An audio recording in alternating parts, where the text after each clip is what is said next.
Sup, homies? My name is Mike S, and it sounds like maybe we're sitting on unlimited clean energy. Let me explain. Just in 2021, ignition was accomplished for the first time in a fusion reactor. And we're now seeing, and this is how it got on my radar, an influx of capital into some of these fusion companies. So this past week, CommonWealthFusion Systems announced an $863 million round. It was funded by NVIDIA, Google, Breakthrough Energy Ventures, to name a few of the lead investors.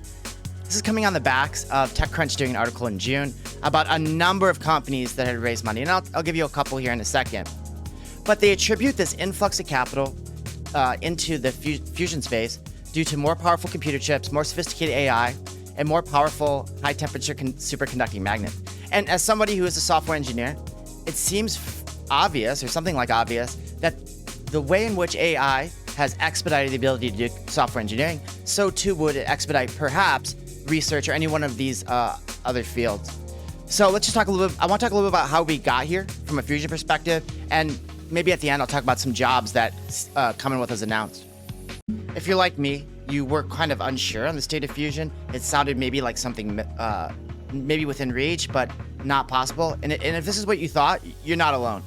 A top Reddit post on the topic of fusion being 30 years away. It turns out this expression, fusion is always 30 years away, is nothing new.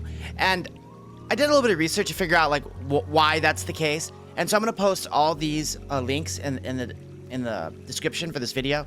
But the Soviet physicist described that fusion will be ready when society needs it. And in this particular article, there's quite a bit discussed. You'll see a lot of the discussion boils down to funding and political realities. There was a lot of discussion about the generational investment needed to get something like fusion off the ground. This might be why we're seeing how AI is potentially allowing to expedite what was probably something that was within reach, but needed too much investment and never enough time to do it. All coming on the heels of course, two major innovations.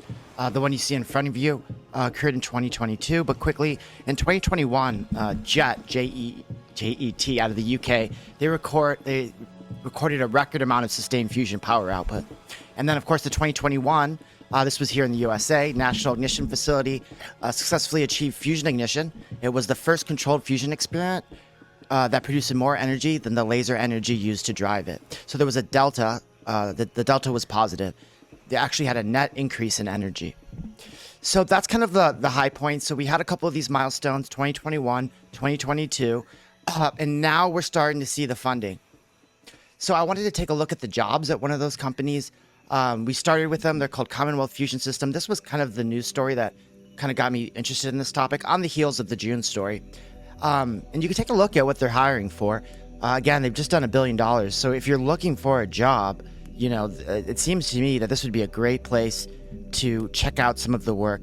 From a software engineering perspective, not a whole lot of roles, but you can see just a range of other jobs that might be of interest to you, depending on, a whole range of different backgrounds required for these roles.